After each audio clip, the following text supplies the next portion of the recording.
Hey, thanks for checking out this clip from the After Files. We're live almost every Thursday night directly after the episode premieres. So thanks for checking this out and hope to see you live next week.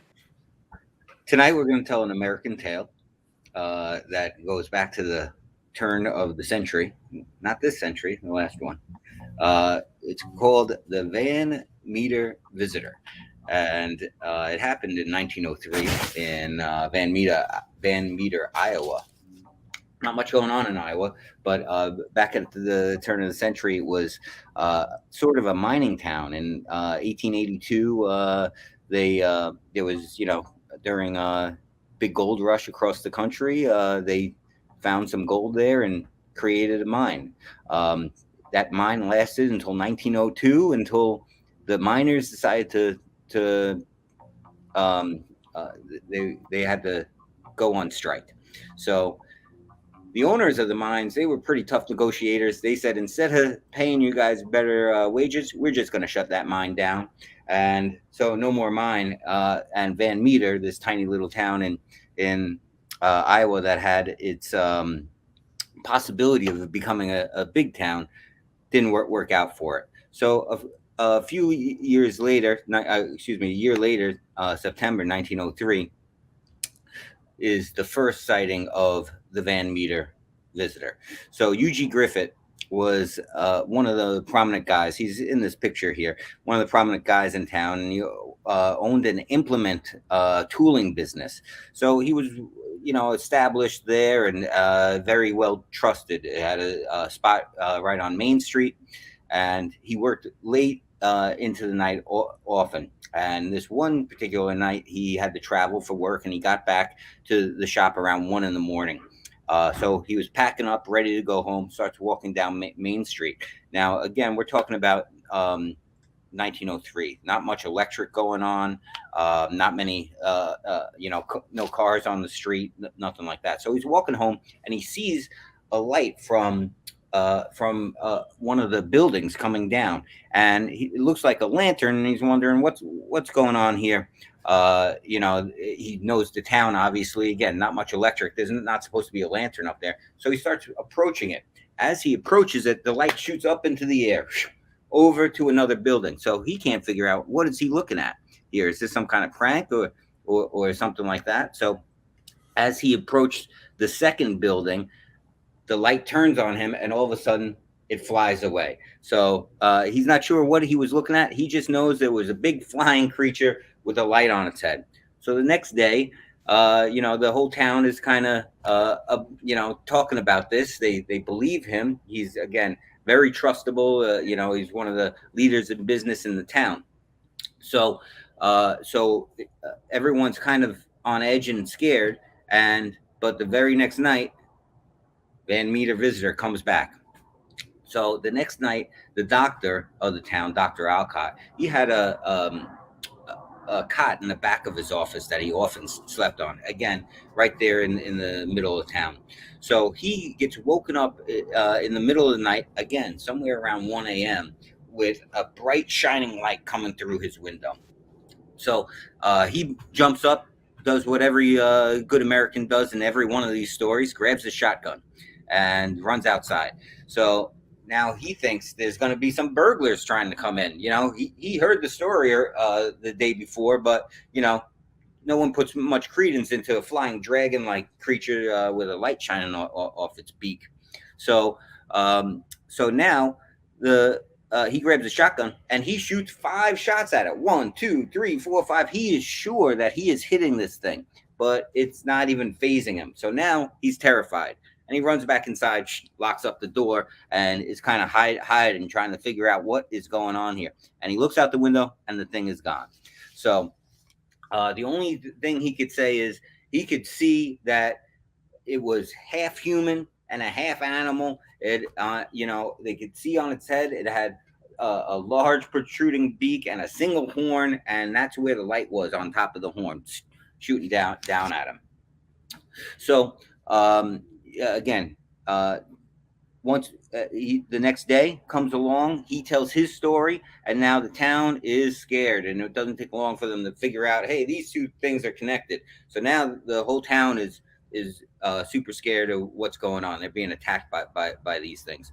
So there's another guy, Clarence Dunn. The very next night, October 1st, he's again a very trusted person in town. He used to be a teacher. He went to college and he became the bank manager. So he's again someone who is very well respected. He's not just a weirdo telling stories. And he comes back and tells.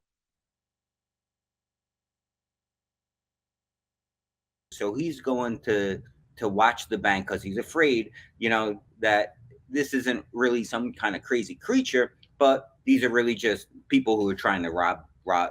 These are just people trying to rob people, thieves.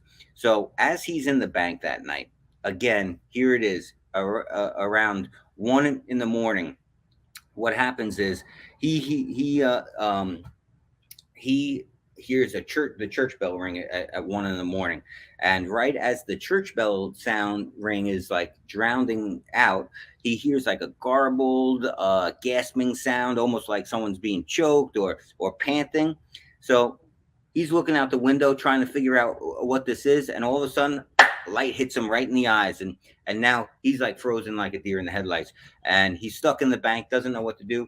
And then after what seemed like forever, he says, the light starts scanning around the rest of the bank. So he takes a shotgun, and he doesn't even try and leave the bank. He just starts blasting at this thing from inside the bank, and he shoots out all the windows. It's a big mess. So the next day, we're back to the townspeople. Townspeople are scared again. They're investigating. They find some tracks that are left in the ground. It's the only evidence that they find is these 3-toed tracks. Again, 3 toes. We keep hearing these type of things throughout these cryptid and alien stories. So I guess 3 toes is generally something that's shared among cryptids. So one guy takes a plaster casing of these things. Of course, it said that those casings can't be found to this day, but it was said that he took them. They couldn't find any blood, and they know that they shot this thing a bunch of times, but again, couldn't find any blood. So here we go. The next night, this thing just can't stop terrorizing this town. The next night, a guy named O.V. White, who owns the hardware company. Again, these are all people who are well respected. He lived above his hardware store, so he had a eerily similar encounter where he hears this loud shrieking noise, and he looks out his window, and on a telegraph pole, because that's what they were using back then, telegraphs, not phones. On top of a telegraph pole is perched this large human-like, bat-like creature, and he does again what everyone does here. These creatures haven't hurt anyone, but they grab the shotgun. He runs outside, and he's blasting away at this thing, and he is sure he's connected with it. But it seems like this thing isn't even fazed by it. It lifts its wings and lets out a burst of some kind of gas that gives off a terrible odor. And once that hits him, he no longer remembers the rest of what happened that night. He only remembers that much. However, a guy named Sidney Gregg heard all the gunshots. He now runs out of his house, and as soon as he gets out the door, boom, he's hit with the stench. He knows that this terrible thing is out there because of all the stories. He's hit with the stench. He sees it on the telegraph pole, and it starts climbing down using its beak. It's long beak. So it's climbing down, and once it got to the ground, it stood about 8 feet tall, and it had the legs of a kangaroo. So I don't think you could really mistake a kangaroo that's flying around for a real kangaroo, but it looked like a kangaroo, 8 feet tall, and had what he described as like a light so bright it was like an electric headlight on its horn. Now, again, not much electric is going on back in those days, so really interesting that it happened. So you think it's going to be over? It's still not over. They're still being terrorized. The next night, October 3rd, there's a guy who works at the tile and brick company, and that tile and brick company is on the site of that old mine that got closed down. This guy JL Platt, he's the operations manager there. So this is like the turning point of the story, because he starts hearing these crazy unearthly noises coming out of the mines. Because again, the mine, the opening to the mine is right, just yards from his business, the tile and brick company. So they start getting louder and louder, and he goes down to investigate it. And the way he described it was, the sound sounded like Satan and a regiment of imps was coming forth for battle. That's a direct quote there. Um, so finally, so he's looking, he's trying to figure out what noise is coming. I don't know if I'd be sticking my face down there, but he's looking, trying to figure out where the noise is coming from. Finally, he sees the light, and the light starts coming right at him. So now he kind of crouches, tries to hide, so that he's not around, doesn't get seen by this thing. And it shoots out from the mine and flies up in the air. So now he sees this thing, and he's super scared. But it gets worse. From behind it comes another one. So now we know that it's not just one thing. There's more of these things. This one was slightly smaller. So they kind of trying to figure out, all the townspeople are talking.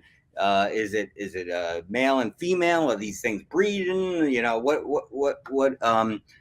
How many of these things are there that our whole town is under attack?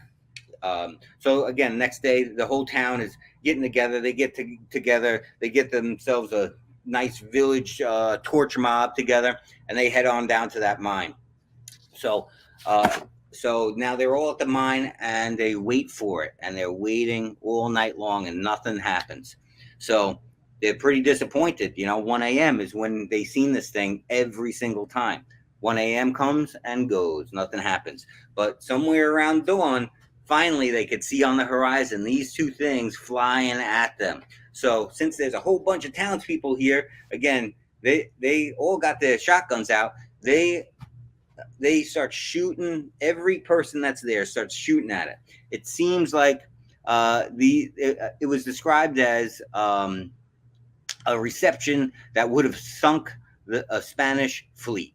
So they're blasting at this thing. It seems like it doesn't affect either one of them. In fact, it seems like these things are so unaffected that they are trying to taunt these townspeople, because they just start flying over them with their screeching and letting out that gas, that odor that hits everybody. So the townspeople, they don't know.